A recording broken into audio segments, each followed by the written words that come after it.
workers who were fighting Proposition 22 kept comparing themselves to agricultural workers and domestic workers. And I was like, this is so interesting. I wonder what the history looked like.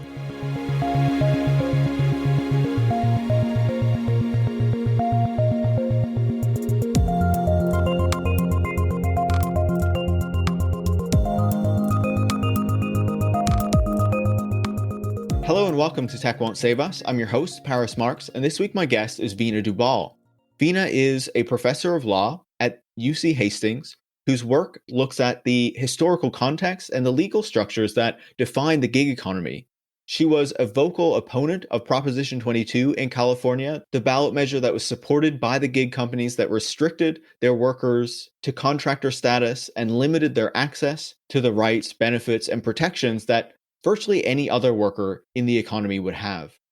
Veena has been working on a new article called The New Racial Wage Code that puts the labor model and the legal structure around it of the gig economy in the historical context of the differential racial wage codes that have existed in US history that essentially ensured that Black workers and that industries that primarily employed Black workers, in particular agriculture and domestic service, were structurally paid less than other industries and workers. She argues that Proposition 22 and, the broader labor model of the gig economy fits into this history because so many of the gig economy workers in the United States in particular are people of color and immigrants. And by denying them employment status and relegating them to a third kind of labor standard, they are effectively being subjected to yet another form of this kind of racial wage code. This is a fascinating connection with history that Veena is drawing here, and I was really happy to have her back on the show to discuss it and its implications. Before we get to this week's episode, I also want to let you know about a series that I'll be doing over the next 3 weeks, where I'll be doing 2 episodes a week looking at the gig economy around the world. I'll be speaking to guests in Canada, Australia, the UK, Europe, Brazil, and one other country that I haven't finalized yet, so we can get a bit more of an understanding about what's happening in these different jurisdictions, what challenges gig workers are facing, the organizing that they've been doing, and what the gig economy looks like in these places.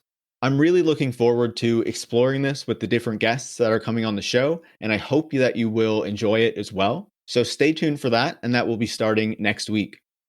I also want to make a request. I've heard from some listeners in the past who are like university and college professors that they have assigned episodes of the podcast for their students to listen to in courses. And so if you have done that before, if you could let me know either by sending me a DM on Twitter, sending me an email, or I have a form in the show notes that you can find a link to. So if you can just let me know through any of those methods, that would be much appreciated. I'm just trying to collect that information. Tech Won't Save Us is part of the Harbinger Media Network, a group of left-wing podcasts that are made in Canada, and you can find out more about that by visiting harbingermedianetwork.com. If you like this conversation, make sure to leave a 5-star review on Apple Podcasts and share it on social media or with any friends or colleagues who you think would learn from it. Every episode of Tech Won't Save Us is free for everyone. So if you enjoy the show and you're able to, consider joining new patrons like Billy Butler and Lee from Toronto by going to patreon.com/techwon'tsaveus and becoming a supporter. Thanks so much and enjoy this week's conversation. Veena, welcome back to Tech Won't Save Us. I'm so thrilled to be here. I'm really excited to chat with you again. Obviously in the past, we talked about AB5 and, the fight for gig workers' rights in California. You have an article that you wrote recently called The New Racial Wage Code that looks at how, Prop 22 and the larger, gig economy labor model is an extension of these kind of differential wage codes that have discriminated against people of color in the United States for a very long time. And so I wanted to dig into that with you today. And before we get into Prop 22 and the gig economy, I want to start with that historical kind of precedent so we can set that up. So you provide 2 examples of legislation that illustrate these racial wage codes in US history. The first is the National Industrial Relations Act in 1933. So can you explain a bit about what that law was, how it enabled differential wage rates, and how organizations at the time pushed back against it? Thank you first so much for reading this article. One of the things that I've thought is really sort of purposefully made invisible in this gig economy fight is the way in which these companies are really replicating old regulatory models of exploitation. So as you say, I highlight this earlier moment in U.S. history when we first got wage regulations in the U.S. And it's interesting. I'm less familiar with the Canadian context, but I've heard from colleagues in Canada that the history is actually very, very similar.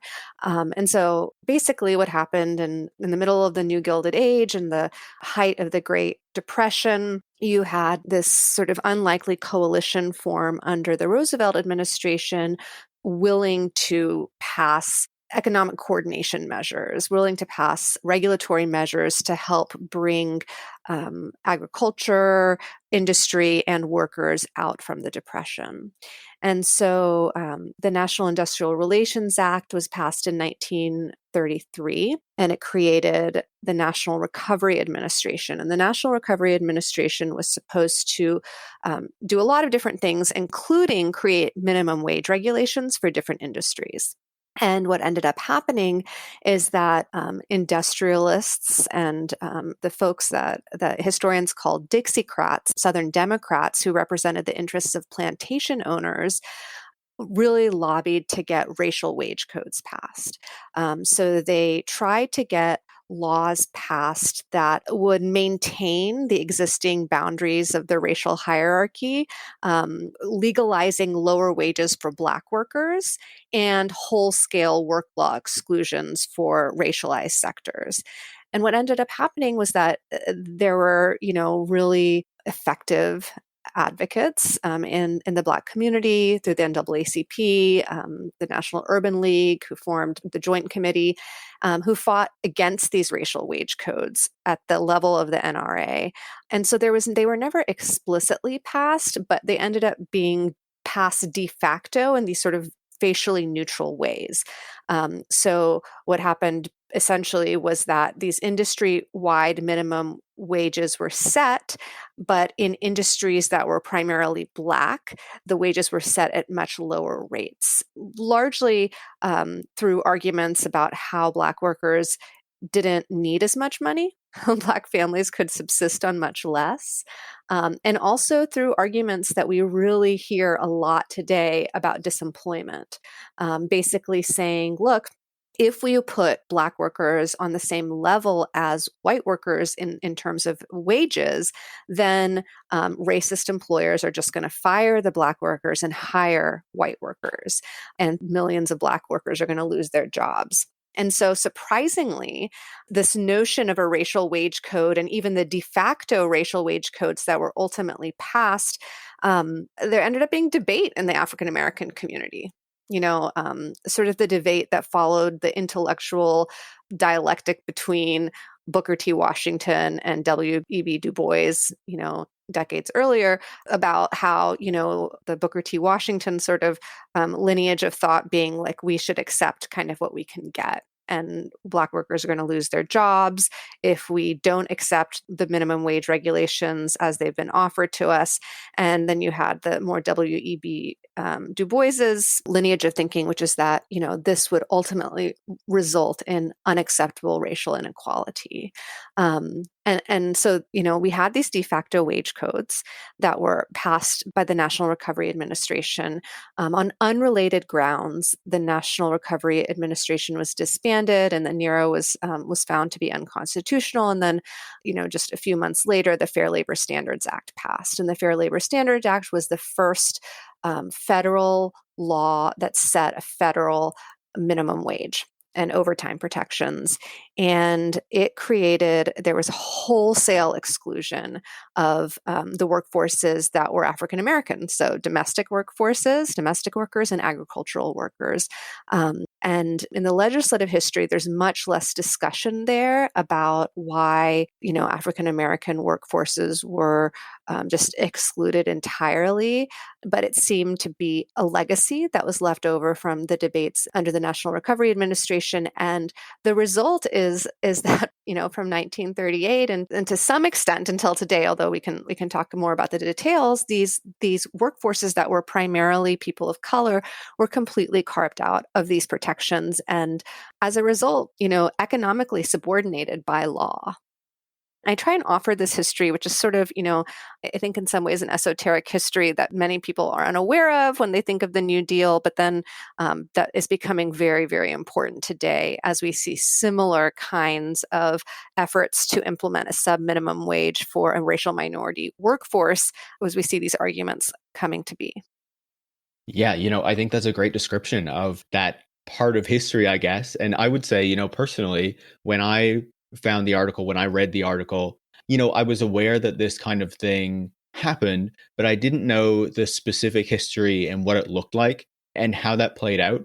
And one of the things that really stood out to me, as I was reading through the two examples that you just outlined there, the National Industrial Relations Act in 1933 and the Fair Labor Standards Act of 1938, was that with the first one, there was this kind of hope that this was going to raise the standard of living for all workers. But then those hopes were dashed when they saw that, these kind of differential wage rates were allowed to exist within the legislation, even though, it was more explicit in the Fair Labor Standards Act that came later. But one of the examples that you outlined that really stood out to me was you talked about Robert Weaver, who I believe became the first Secretary of Housing and Urban Development, who argued that, these differential wage rates were not just a setback for Black workers, but set the entire labor movement back. So can you talk a little bit about that?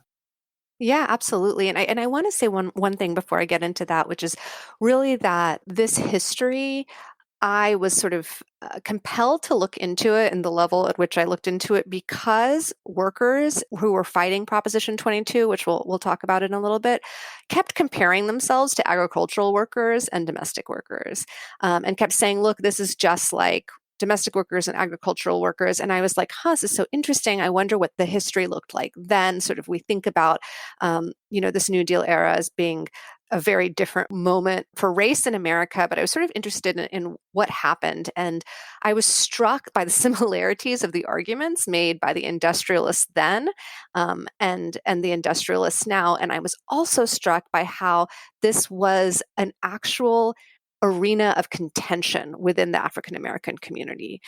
Because as we saw with Prop 22, it also became a debate. It was not so clear cut for some folks amongst African American leadership that this was a racial wage code.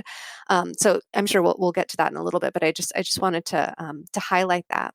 So yes, Weaver was this really influential, Harvard-trained African-American economist who later became the Secretary of HUD, and he was also sort of instrumental in forming this joint committee. And the joint committee was this coalition of civil rights groups, of African-American leaders and civil rights groups who took positions during the New Deal to ensure that Black workforces were supported by legislation and not subordinated by it. And so, yes, he says that the ultimate effect of these carve-outs would be to relegate Black Americans to essentially a wage caste system and put the federal stamp of approval on being in a lower position. But he also, as you point out, says essentially that the essence of collective bargaining, the essence of unionism, is an impersonal and standard wage. And I'll quote him for you. He says, "A racial wage differential prevents both the development of unionism and of collective bargaining. It would therefore destroy the possibility of a real labor movement in this country." And so he's really speaking to something that I think David Rodiger writes really beautifully about, which is the division of labor the division of workers along racial lines through these kinds of bifurcated racial wage codes, and how you cannot have a real labor movement, or as he says, or you cannot have a strong culture of unionism when there are different castes of workers, because that kind of caste system results in dividing and conquering. And in this particular context, you had, we could go into the history of Black and white labor in the US in some detail, but of course, you had Black workers who were used as strikebreakers in white workforces. You had really racist unions that were keeping Black workers out of these unions. The working class, even during the Great Depression, was by no means a sort of egalitarian space along race lines. And so what Weaver was really prescient in articulating was that if you have different rules for different groups of people, it's going to be even harder to have a labor movement, a strong, united labor movement. It's such an important point, especially when you think about, the issues that we're still dealing with today, right? How, employers can naturally take advantage of these kind of different ways of classifying workers if that is allowed to happen. And so it's incredibly relevant to the discussion that we're having with the gig economy. And so I think at this point, now that we have that historical context, move on to Prop 22 and what the gig companies are doing in terms of their labor model and how there are similarities between these, right? And so just to give, I guess, a bit of background for the listeners, I think they should know what Prop 22 is by now, but just in case, it was a ballot measure put forward by the major gig companies, including Uber and Lyft in California, to overturn AB 5, which made gig workers employees under state law and, gave them the rights and protections that came with that. And then Prop 22 instead cemented their contractor status and denied them the same rights as other workers, I guess, just to give a basic overview. So how do you see Prop 22 and, the general labor model of the gig companies as being an extension of these previous laws and differential wage codes that we've been discussing? It's so interesting. Race was made a very big part of the campaign to pass Proposition 22. So, for your listeners in California, they know this. It was very hard not to notice the $225 million initiative campaign to get Prop 22 passed. It was in your face all the time when you looked at your phone, when you looked at YouTube, when you're on Facebook, when you watch TV, constant mailers. I mean, they reach voters in any way they possibly could reach them. I mean, even my 6-year-old daughter was telling me that she was getting Prop 22 ads when she was watching TV. And so a lot of their ads, interestingly, used in very, very clear terms, not even sort of subliminally, but very, very clearly used race, saying that, racial minority workers, immigrant workers, single Black women, these people needed Prop 22 to pass because they needed this work that the companies were providing, this sub-minimum wage work. And it was ironic that they were sort of using this benevolent racial discourse, instrumentalizing this benevolent racial discourse to get their law passed, because what I think is very clear is that they were doing something that industrialists had done less than a century before. Just 2 generations before them, they had, during the National Recovery Administration and during the Fair Labor Standards Act, done exactly the same thing: carve workers out of minimum wage laws, out of basic protections, out of the Social Security Act, out of unemployment insurance, out of the right to collectively organize and bargain, and relegated them to a different status. And Prop 22, as you articulated, did exactly that, but in a really insidious way. So I think the most important and most confusing part of Prop 22 is that the companies kept saying that it provided 120% of the minimum wage to their workers, which sounds really great. Sounds like more than the minimum wage. But in fact, it only provided that guarantee for the time after a worker is allocated a fare. And so that whole time period when a worker is just waiting for a fare, there is no payment. And so in 2 ways, this is sort of worse than just being carved out of wage laws entirely because these workers essentially became piece workers, right? And they have no sense or no idea of how much work they'll be allocated because all of that is based on algorithmic systems, black box systems that they have no control over. And then simultaneously, they're being told that they're going to actually be getting like these amazing wages, 120% of the minimum wage. And so what it did was effectively try and dilute this discussion in the public arena around wages for workers. Like many people were like, oh, we fixed this problem. This was a good thing. Prop 22 fixed the problem, while simultaneously legalizing piece pay that was unpredictable. And so what we've seen since Prop 22 passed in California has been everything that we were worried about. Things have gotten really bad, especially since the unemployment insurance checks have run dry. A lot of people are trying to work again. There isn't enough demand for those people. Wages are much lower than they were pre-pandemic, pre-Prop 22. And all of the promises that the companies made, both legally made and sort of had made just during the campaign, have sort of washed away. Yeah, absolutely. It was really shocking to see that, after making all of these pledges in the Prop 22 campaign, how they just broke so many of them so quickly after the initiative actually passed in terms of, workers saying that they were being paid less, the companies raising their fees afterward, which they said was not going to be necessary. And there were just so many examples where their whole campaign, the way that they framed it was just lies, basically, in order to win over the public and to ensure that they supported this law that cemented workers in this particular place where they wanted to keep them, right, with this substandard set of protections, wages, benefits, things like that. One of the things that you described in the article that I thought was really interesting was how you said that early in like Uber and Lyft's existence, the kind of advertising that you would see was kind of like these young, usually white people, using the service. It was oriented toward the consumers in this way. And then during Prop 22, it was reframed as this kind of service that provides work for Black workers, for people of color, and how that kind of changed the orientation of what the service was supposed to be. And as you say, kind of made race a really explicit part of the campaign.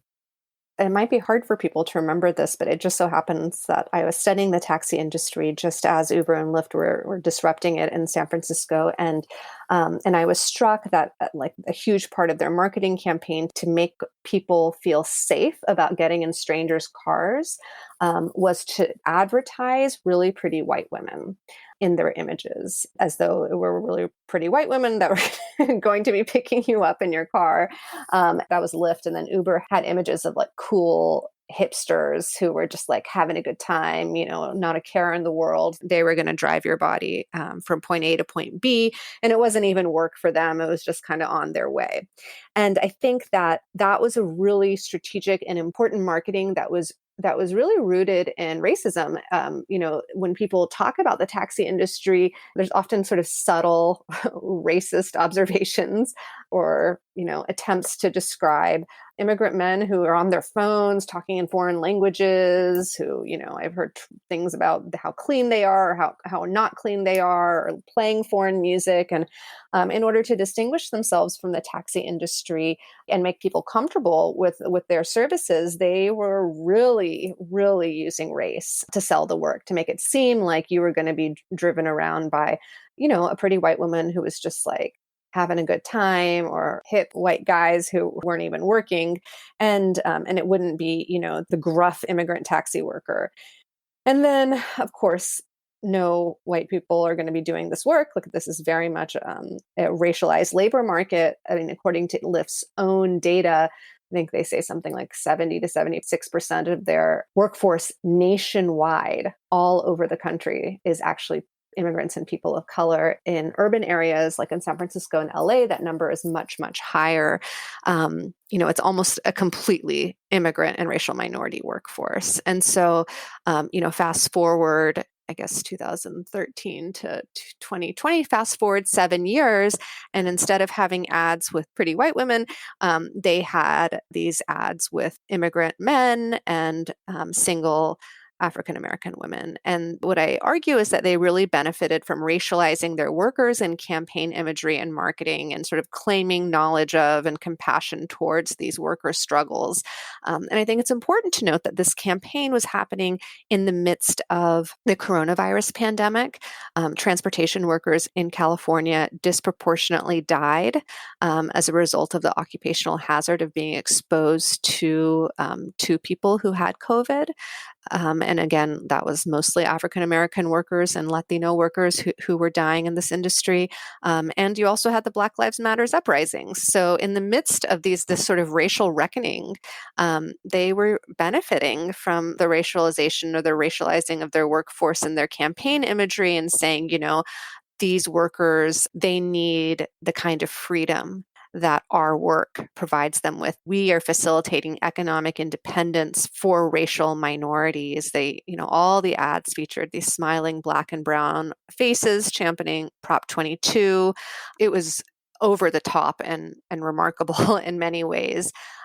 They had also these alliances with Black leaders like Alice Huffman, who was the longtime head of the California NAACP and also independent political consultant who ended up being paid by the campaign. And, to have the NAACP behind you in a proposition during a moment of national racial reckoning was a huge coup for these companies. And she sent out emails that said that communities of color support Prop 22 and that this is a win-win for Black and brown workers and for Californians more broadly. It was just such a cynical, depressing, awful use of race to sell something that ultimately resulted in the legalization of laws that subordinate people of color. Absolutely. I think that's such an important point too, because as you point out in the article, I believe it was 44% of Black people in California who did vote, Black voters, I guess, voted in favor of Prop 22. And, I think that you can chalk a lot of that up to, the way that it was advertised, the alliances with organizations like the NAACP, which convince people that, this is actually in the interest of Black people and of people of color. So you should support this. So it really shows the kind of influence that they can have in framing it in this way, even if, it doesn't really provide the benefits that they are pretending it does in the ad campaigns. Totally. And I should say that, I think that if I had not been studying this, I don't know that I would have gotten it either. I mean, it was very confusing. The ballot measure readability score was set at grade level 18. Which means that it's sort of a formula that says that, based on grade levels. So a score of 5 would mean that a fifth grade student would be able to read and comprehend the text. And so a score of 18 meant that a person with 18 years of US formal education would be able to read and comprehend the text, which really is graduate school or postgraduate school. It was complicated and purposefully so. This was all about obfuscating. I mean, this bill passed because they obfuscated what it actually did, and they hid behind race to pretend like this was going to be new benefits for racial minority workers instead of taking away all basic employment rights, including the minimum wage and overtime. It's just so incredibly insidious. I remember I heard soon after Prop 22 passed, I heard Anthony Fox, the former Obama transportation secretary and African American, articulate on NPR that Prop 22 creates a wage floor. He said, so whereas before Prop 22 there was no floor below which driver earnings could go, Prop 22 establishes a minimum standard that is actually 20% over the current prevailing minimum wage anywhere in California. And that was just, excuse my French, but that was just bullshit. That is not what it did. But the company representatives continue to talk about it as though it were going to give workers more than the minimum wage, when again, what it did was take away the minimum wage.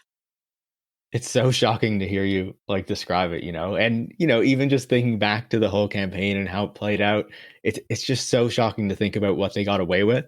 But as you say, this was Uber's kind of sales pitch to the public, but it wasn't just a one-sided thing. It wasn't just Uber and the other gig companies, not just Uber, making this pitch for Prop 22.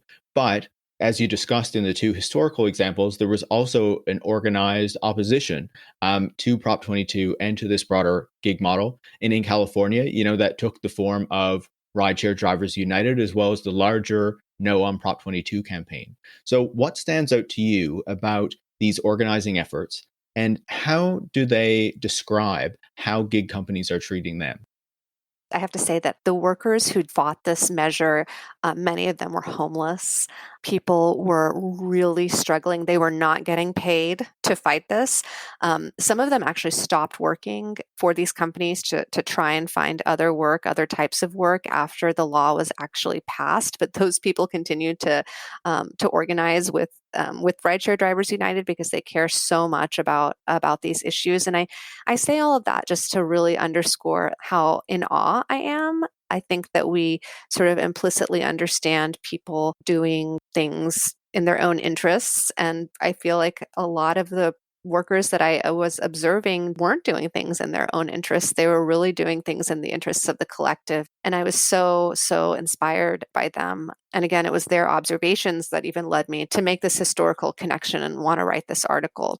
So the workers themselves, primarily, again, immigrants and racial minority workers, were really outraged at the absurdity of the use of race in this campaign, especially because many of them were also involved in the Black Lives Matters movement. And so it was crazy to them that Uber and Lyft were claiming to be anti-racist companies and donating to, criminal justice organizations, while at the same time trying to pass this law. And they said, I heard really insightful things from people, including I heard several organizing workers say, they're trying to divide our bodies to pretend like racism is just in the criminal justice system and not also in the economy, not also in the market. And I began the paper with this sort of vignette of it was the anniversary of Martin Luther King's I Have a Dream speech at the March on Washington for Jobs and Freedom. And that day or that weekend, Uber started this absurd campaign in which they put these huge billboards in urban areas all over America that said, if you tolerate racism, delete Uber, as though Uber was anti-racist. I mean, it didn't make any sense. And the one in the Bay Area that the driver spotted was in downtown Oakland. So like historic downtown Oakland, home to the Black Panther movement, is particularly sort of, I think, problematic. Drivers are like, what does this even mean? This doesn't make sense. And I have to say, it didn't make sense to me either. Like, what does this mean if you tolerate racism, delete Uber? And they're really, really angry about it. And then some drivers with the coalition against Prop 22 or no on Prop 22 staged this like sort of counter protest where they held up a banner that said, if you support racial justice, vote no on Prop 22. And a lot of drivers felt like that particular billboard and just all of the marketing schemes that the companies engaged in during the Prop 22 campaign, in which they sort of positioned themselves as racially sensitive, caring about issues of equality and equity, they really felt like it was infuriating. I mean, people were really, really pissed off. And so, in addition to like having to constantly push back against the racial benevolent narratives that their employers were utilizing to pass sub-minimum wage laws, or what I call racial wage codes, the workers were simultaneously just like trying to live, trying to survive. And so in the article, what I do is to say they shaped their resistance in terms of racial and economic justice. And the examples that I give are how during this campaign, which again coincided with the coronavirus pandemic, these people who were, deemed essential workers by law really engaged in beautiful acts of solidarity and support. So in addition to saying, that their bodies couldn't be divided and that the companies were sort of attempting to bifurcate the injustices that they experienced as racial minority workers, they banded together and they did like these amazing, just like such beautiful organized responses. So the companies like while they were saying that, oh, we're going to donate all of this money to this criminal justice organization, they were making drivers pay for their own personal protective equipment. And maybe it's hard for people to remember now, but it was in a moment when there was no PPE. It was very hard to get hand sanitizer. Like I talked to drivers who were making their own hand sanitizer out of vodka. And so the drivers secured a bunch of masks and hand sanitizer, and they did these distributions in front of the hubs, in front of the Lyft hub close to the airport here in San Francisco. And the idea was like sort of to emphasize, not only to provide this sort of mutual aid, but also to emphasize, look, it is not the state that is supporting you, and it is not the companies that are supporting you. And it was through these distributions that they had really amazing one-on-one conversations with other workers who were not part of the campaign about Prop 22, what it meant and why it was going to be so bad. The other sort of awful thing that happened during this time period is that because the companies had refused to pay into unemployment insurance for the past, 7 years, when there wasn't any work, like there was no one to pick up on the streets, many of these drivers qualified for unemployment insurance, but the companies were telling them that they couldn't get it or shouldn't get it, that they should apply for another form of emergency unemployment insurance that was specifically for independent contractors that Congress had created. But that emergency unemployment insurance was dramatically less than how much drivers were actually owed under AB5, under state law. And so these drivers figured it out. They started these unemployment insurance assistance campaigns. They organized these online town halls to discuss how to get unemployment assistance. And then they connected the unemployment insurance assistance campaigns to Prop 22, saying, look, the reason that you were even owed this is because of AB5, because this law passed. Prop 22 would take this away from you. And they rooted their analysis in material anti-racism, saying economic justice is racial justice. That was sort of the line of the campaign on the part of drivers, pointing out how this was going to have a deleterious impact on racial minority workers. And there's just one instance that I always think of. I think about this actually every day. An elderly African-American driver that I know in LA, and it brings me to tears to even think about it. And he wasn't the only one that did it. I heard other stories, but he was the one that I knew and who I talked to about it. He shared his unemployment insurance check with undocumented drivers. So there are a lot of undocumented drivers, and undocumented workers were not getting unemployment insurance. And so he was an older guy. He didn't have dependents, and so he was sharing his checks. And it was such a beautiful act of mutual aid. He didn't see it as charity. He didn't see it as being generous. He was just like, they need to survive. We're in this together. I'm sharing what I have. And that kind of generosity, in sharp contrast to what these companies were doing with Prop 22, was just so striking. Yeah, I think what you're describing there really puts into perspective the power differentials that were at play between Uber and these workers. But at the same time, the really inspiring and beautiful acts of solidarity that took place as they, came together, formed these collective structures, tried to push back against what these companies were doing, but also, to support one another in these really, really difficult times. I want to ask you two final questions before I let you go. The first is that in August, Prop 22 was ruled unconstitutional by a judge in California. Why was that ruling made? And do you think this will be the end of Proposition 22 and, the return of AB5 and the recognition that these workers should be employees? Immediately after Prop 22 was passed, the SEIU attorneys brought a lawsuit claiming it was unconstitutional.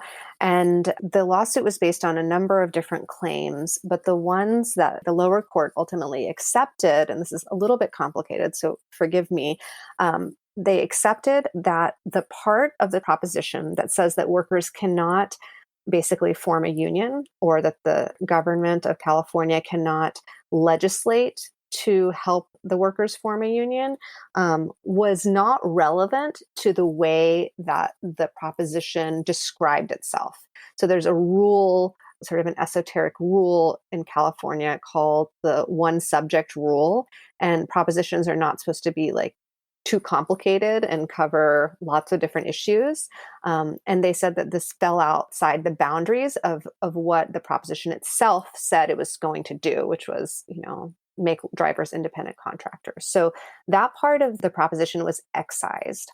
But more critically, in California, the workers' compensation scheme that we have. So for those of your listeners who don't know, in the US, we have workers' compensation statutes.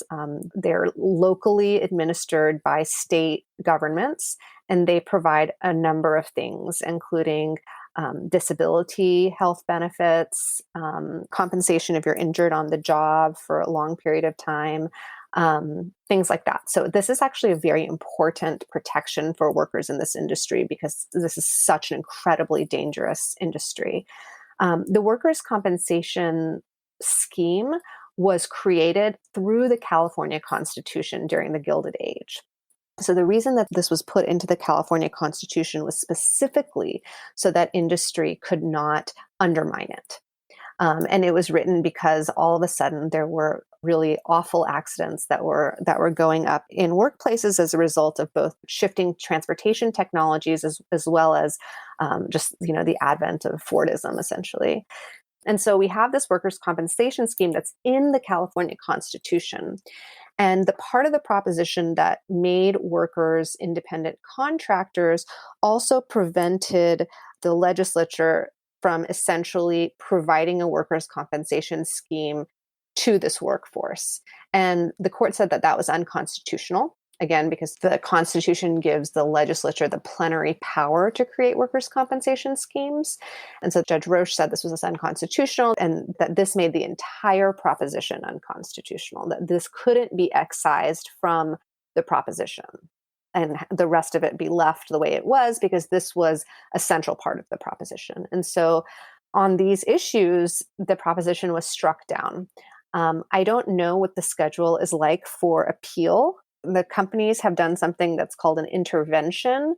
So actually, it's the state of California that is defending the proposition since it is now law. It is the Attorney General's office that has to defend the proposition. But I think acknowledging that the Attorney General's office might not have their best interests in mind, the companies have filed as interveners. So they are now parties to this litigation. And so they are now able to fight the SCIU attorneys, the union attorneys at an appellate level and likely a California Supreme Court level to have the lower court's decision overturned. So I don't know exactly what's going to happen at either the appellate level or the Supreme Court level. But one thing I can say, as generations of law scholars and political scientists have pointed out, courts are political entities. And it was the same California Supreme Court that unanimously decided dynamics, which ultimately gave us AB5, that will also hear this case. And we know how they feel about these business models and the skirting of laws. And so I would not be surprised if this law was ultimately held unconstitutional. That is my prediction, but I cannot say for sure.